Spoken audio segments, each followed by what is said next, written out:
an interesting Senate race shaping up out in Arizona. Retired astronaut Mark Kelly announced this morning he's running for the late Senator John McCain's seat in 2020. Sitting next to him was, of course, his wife, former U.S. Congresswoman Gabrielle Giffords. Let's watch.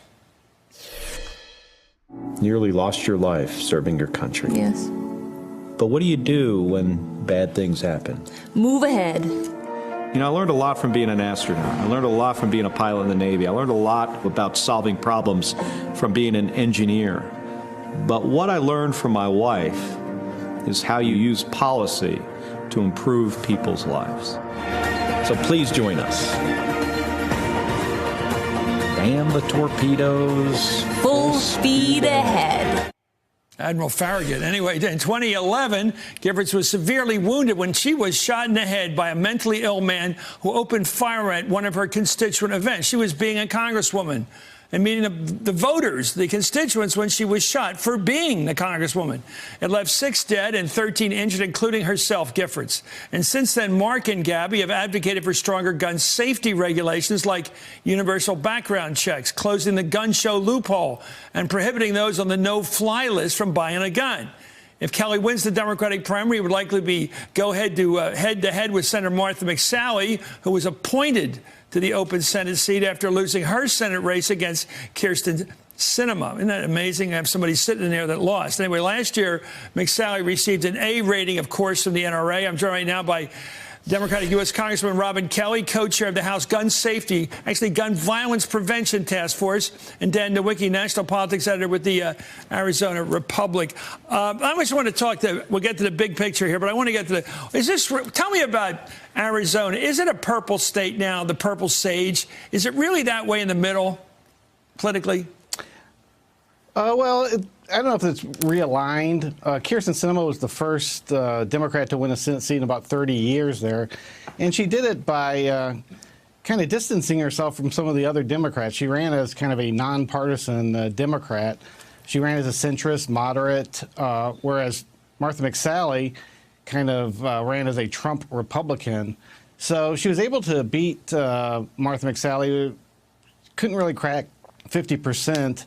It's still a pretty close race. So I don't know if there's any realignment there, but certainly in the Trump era, there's a lot of dynamics that are shifting around, and things are changing in Arizona. And what does the ad that Mark Kelly's put out tell you about what he thinks the state is made up politically? It sent a message to me.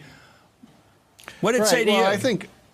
I think Mark Kelly understands that there's Arizona has an independent streak, and that's been reflected, in its senators, including Jeff Flake, John McCain, Barry Goldwater.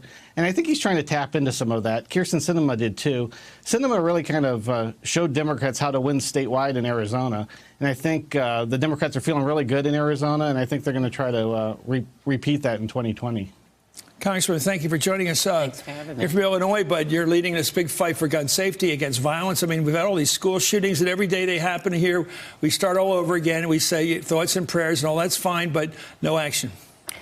You're definitely right, and that's why I don't participate in the thoughts and prayers. I haven't stood up and done the moment of silence for over 2 years now, because we stand up, we sit down, and we do nothing. But hopefully H.R. 8 will be the beginning of doing something with the background check bill. Do you think rural states like Arizona's sort of a mixed bag as a rural state, but do they get it? That when kids get a hold of guns and gangs get a hold of them and people that are a little bit mentally unstable get a hold of guns, that people are going to get killed? I think some people get it, and I think more and more people are getting it. And I'm saying that because some of the people that won, they weren't afraid to talk about the need for gun violence prevention and laws around that. What do you think is the chances of getting something done on background checks to start with? Well, I definitely think it's going to pass the House. It's been bipartisan for a long time. We just could not get Speaker Boehner or Speaker Ryan to even call the bill.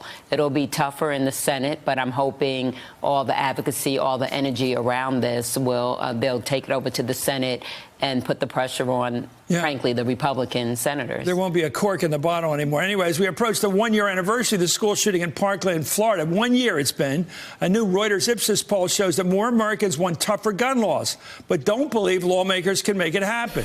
According to the new poll, more than half of Americans believe lawmakers should make it tougher for people to own guns.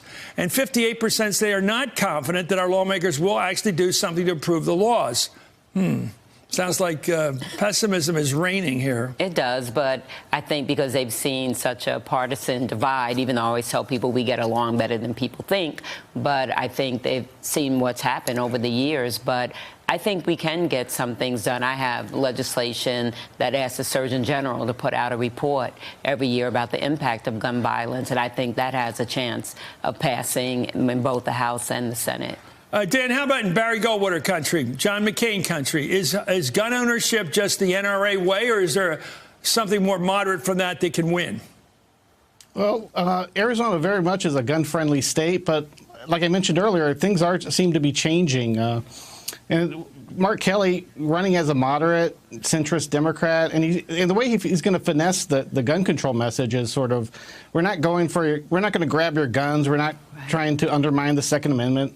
It's just common sense regulations that are going to try to keep guns out of the wrong people. Mark Kelly stresses, his family owns guns, so he's kind of presenting himself as a common sense gun owner who just wants to fix some quirks in the law. Well, I think he's. Hey there, I'm Chris Hayes from MSNBC. Thanks for watching MSNBC on YouTube. If you want to keep up to date with the videos we're putting out, you can click subscribe just below me or click over on this list to see lots of other great videos.